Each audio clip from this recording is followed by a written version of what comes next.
अलिबाग तालुक्यातील तब्बल 83,700 चौरस फूट म्हणजे सुमारे 1 एकर 40 गुंठे खारफुटीची वनजमीन अदानी पोर्टसाठी शासनानं देऊ केली आहे। याबाबतची माहिती समोर आल्यानंतर तीव्र प्रतिक्रिया उमटतायत। अदानीनं शासनाच्या सर्व परवानग्या घेतल्या असतील, न्यायालयीन प्रक्रिया पार पाडली असेल, नियमांचं पालन झालं असेल, हे वेगळं सांगायला नको, पण एक अस्वस्थ करणारा प्रश्न उभा राहतो। सामान्य शेतकऱ्यांच्या जमिनीचा, खारफुटी उगवलेल्या शेतीचं काय? अलिबाग आणि पेन खारेपाट परिसरात हजारो हेक्टर शेती आज खारफुटीच्या विळख्यात आहे। एकेकाळी ज्या जमिनी भाताचं पीक डोलायचं, त्या जमिनीकडे आज शेतकरी हताशपणे पाहत आहे। खारफुटी वाढली म्हणून स्वतःच्या जमिनीवर कोयता चालवण्याचीही त्याला भीती वाटते, कारण कायदा त्याच्यासाठी कठोर आहे। शेती नापीक झाली, उत्पन्न बंद झालं, जमीन विकत घेणारा कुणी नाही आणि शेतकऱ्याची व्यथा ऐकायला व्यवस्था तयार नाही। समुद्रालगतची बांधबंदिस्ती झाली असती, पाण्याचा निचरा आणि खाऱ्या पाण्याचा प्रश्न सोडवण्यासाठी शासनानं ठोस धोरण आखलं असतं, तर कदाचित आज हजारो हेक्टर शेतीची ही अवस्था झाली नसती। आज अनेक ठिकाणी शेतकऱ्यांच्या जमिनीत खारफुटी उगवली आहे। अलिबाग तालुक्यातील गणेशपुरी नावाचं संपूर्ण गावच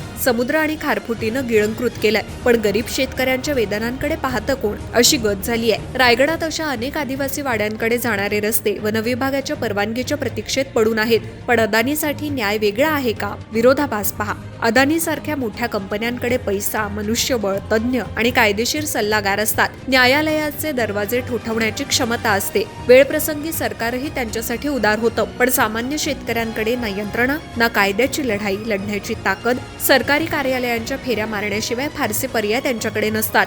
खारेपाटातील हजारो हेक्टर शेती नापीक झाली आहे। समुद्राचं खारं पाणी शेतात घुसतं, बांधबंदिस्तीची दुरावस्था, गाळ साचणं आणि पाण्याचा निचरा न होणं, यामुळे पिढ्यानपिढ्या कसलेली जमीन हळूहळू खारफुटीच्या विळख्यात गेली आहे। आज शेतकऱ्याची जमीन आहे, पण तो ती पिकवू शकत नाही, जमीन आहे पण विकू शकत नाही, मालकी आहे पण उपयोग नाही, अशी गत स्थानिक शेतकऱ्यांची झाली आहे। हीच जमीन उद्या एखाद्या मोठ्या उद्योगाला कवडी मोलानं विकण्याची वेळ आली तर हा प्रश्नही उपस्थित होतो। वनविभागाची जमीन शासनानं अदानीला दिली म्हणून पोटदुखी नाही, उद्योग येणार असेल, स्थानिकांना रोजगार मिळणार असेल तर हरकत नाही, पण ज्या शेतकऱ्यांच्या शेतात खारफुटी उगवली आहे त्यांच्याबाबतही सरकारनं धोरणात्मक निर्णय घेतले पाहिजे। शेतकऱ्यांच्या बाधित जमिनींचे संयुक्त आणि पारदर्शक सर्वेक्षण केलं पाहिजे। नैसर्गिक खारफुटीची क्षेत्र आणि पूर्वीपासून शेतीखाली असलेली जमीन यांची स्वतंत्र नोंद झाली पाहिजे। ज्या शेतजमिनी खारफुटीमुळे बाधित झाल्या तिथे शासनाच्या देखरेखीखाली खारफुटी व्यवस्थापन झालं पाहिजे। खारफुटीचं संरक्षण आवश्यक आहे, पर्यावरणाचं रक्षणही तितकंच महत्वाचं आहे, पण या पर्यावरणाच्या नावाखाली शेतकऱ्याचं आयुष्य उद्ध्वस्त करणं हा पर्यावरणवाद नाही, तो अन्याय आहे। शासनानं खारफुटीचं संरक्षण आणि शेतकऱ्यांचं पुनर्वसन तसंच शेतीच्या पुनरुज्जीवनासाठी संतुलित धोरण आखलं पाहिजे। ज्या शेतजमिनी कायमस्वरूपी शेतीयोग्य राहू शकत नाही त्या शेतकऱ्यांना योग्य नुकसान भरपाई किंवा बाजारभावानुसार मोबदला देण्याचा पर्याय सरकारनं उपलब्ध करून दिला पाहिजे।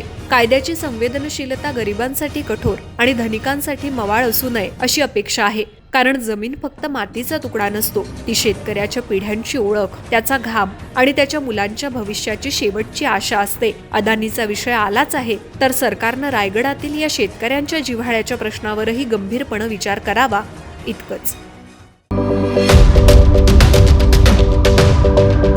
यूट्यूबवर सुद्धा रायगड टाइम्स सर्च करा आणि पहा रायगडच्या कानाकोपऱ्यातील प्रत्येक बित्तम बातमी।